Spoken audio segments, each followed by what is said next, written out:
মিথ্যে গুলি খাওয়া নাটক করেই সূর্যর স্মৃতি ফিরিয়ে আনলো দীপা। হ্যাঁ বন্ধুরা, এমনটাই দেখতে পাবো আমরা অনুরাগের ছোঁয়া ধারাবাহিকের আগামী পর্বগুলোতে। দীপা ভাবতে থাকে যেভাবেই হোক ডাক্তারবাবুকে ওরা নিশ্চয়ই ভুল বোঝাবে, আমার বিরুদ্ধে নিয়ে যাওয়ার চেষ্টা করবে, আর এটাই আমাদের কাজে লাগাতে হবে। এই সুযোগটা কোনোভাবেই মিস করা চলবে না। রূপা তখন বলে, তুমি কি করতে চাইছো? দীপা তখন বলে, মিথ্যে গুলির নাটক করতে হবে। ডাক্তারবাবুর হাতে এমন একটা বন্দুক তুলে দিতে হবে যার মাধ্যমেই উনি গুলি করলে আমি বেঁচে থাকবো। এমনটা করার মাধ্যমে ডাক্তারবাবুর স্মৃতি নিশ্চয়ই ফিরে আসবে, আমি এটা জানি। রূপা তখন বলে, যদি কুন্তলা রুডি কোনো চক্রান্ত করে সত্যিকারের বন্দুক বাবার হাতে তুলে দেয় তখন তুমি কি করবে?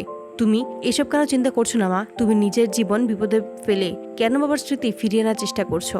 দীপা তখন বলে, এতটুকু তো রিস্ক আমাদের নিতেই হবে, তা না হলে ডাক্তারবাবুর স্মৃতি আমি কিভাবে ফিরিয়ে আনবো? আমি জানি আমি পারবো ডাক্তারবাবুর স্মৃতি ফিরিয়ে আনতে। অপরদিকে কুন্তলা, রুডি আর উর্মি মিলে সূর্যকে বোঝানোর চেষ্টা করে দীপাকে যদি সে মেরে ফেলে তাহলেই তার সমস্ত রাস্তা ক্লিয়ার হয়ে যাবে, তাকে আর কেউ বিরক্ত করতে আসবে না। দীপা নামের আজে বাজে কথা বলায় সূর্য ক্ষিপ্ত হয়ে যায়। তখনই সূর্যর হাতে দীপার দেওয়া কৌশলে সেই বন্দুকটা সকলে তুলে দেয় আর বলে যে যেভাবেই হোক আজকেই দীপার খেলা শেষ করতে হবে।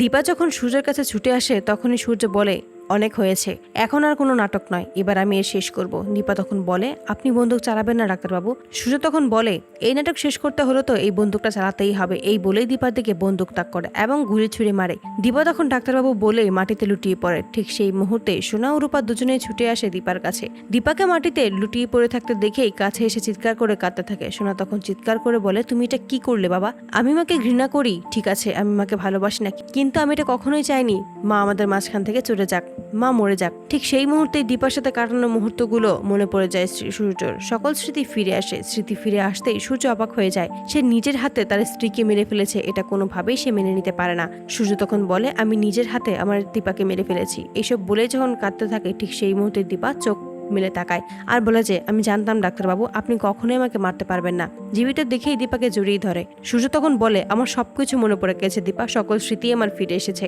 দীপা তখন বলে, আমি জানতাম আপনার স্মৃতি ফিরে আসবে, আর আপনার স্মৃতি ফিরিয়ে আনার জন্যই তো এই নাটকটা আমরা সাজিয়েছি, তা না হলে তো কখনোই আপনার স্মৃতি ফিরে আসতো না। তো বন্ধুরা, তোমরা এটাইতে চাওয়ার জন্য এভাবেই মিথ্যে গুলি খাওয়া নাটক করেই সূর্যের স্মৃতি ফিরিয়ে আনতে পারে দীপা? কমেন্টে জানাও। আর নিয়মিত আপডেট পেতে আমাদের চ্যানেলটি এক্ষুনি সাবস্ক্রাইব করে পাশে থাকো। ধন্যবাদ।